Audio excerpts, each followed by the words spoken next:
Finally, Peter, Europe has been a convergence machine.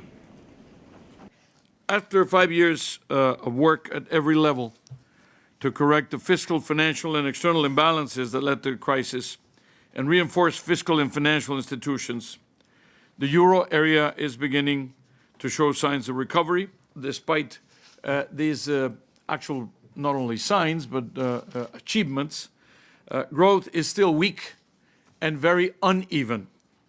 Now, how can the euro areas revive jobs and growth in this context? We say go structural. Financial reforms will not be enough to trigger growth unless complemented by a consistent package of structural reforms. By acting decisively, working together with the ECB, we've convinced financial markets that the euro is here to stay. And with that return of financial stability, we are now entering phase 3 of the Europe's policy response, which is about restoring economic growth. And in the next phase, I think we should take a more offensive approach.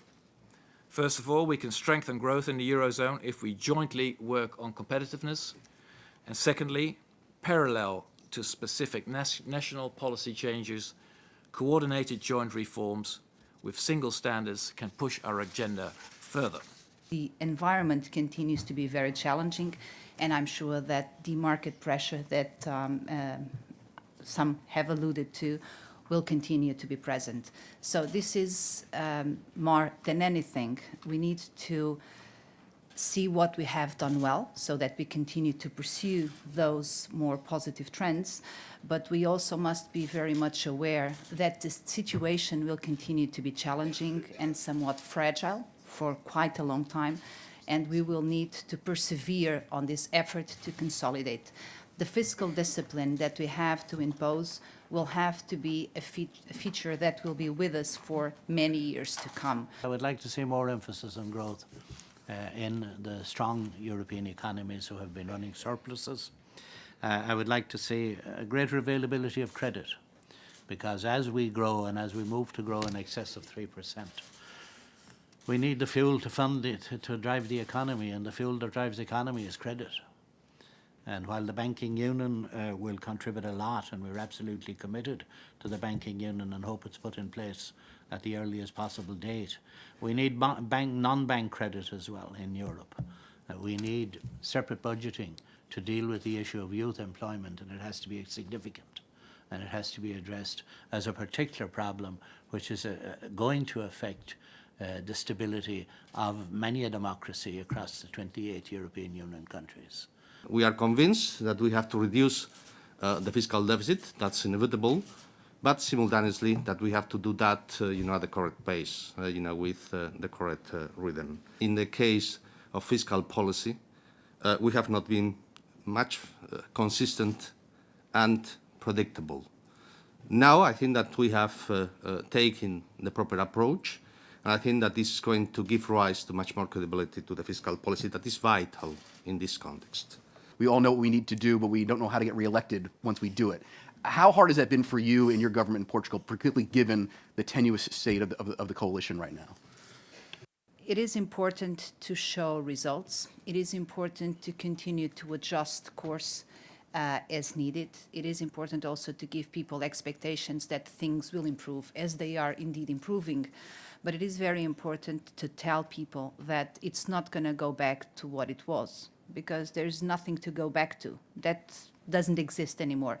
In fact, one could argue that that reality didn't really exist. It was an illusion, and that's why it has been such a hard landing, the crisis that we are still facing, though improving. How do you convince your colleagues around the table to stick to the reform agenda when it is potentially so politically costly and there's always an election around the corner? If people understand that what we're trying to do here is to be able to afford, also in the future, this welfare state, that will make them more motivated to accept some of the measures we take. What people now think is that what we're trying to do is break down the welfare state. That's how people sort of experience all these measures that we're taking. They're thinking, oh, well, apparently the welfare state has to be knocked down before there can be economic growth. And I think that's a wrong perception. To me, the motivation of trying to get this all right in the Eurozone is basically to maintain a stronger and modern welfare state for Europe. The legacies of the crisis are brutal. It's not only low growth, it's also, and not only the unemployment, it's also growing inequalities. And the last part of the legacies of the crisis is what makes it all so difficult. It's a dramatic drop in trust. People have become absolutely hardened, cynical, and it's so difficult for them to buy, to get ownership into the policies that are being proposed. How do you see the consistency of the policy mix in Europe?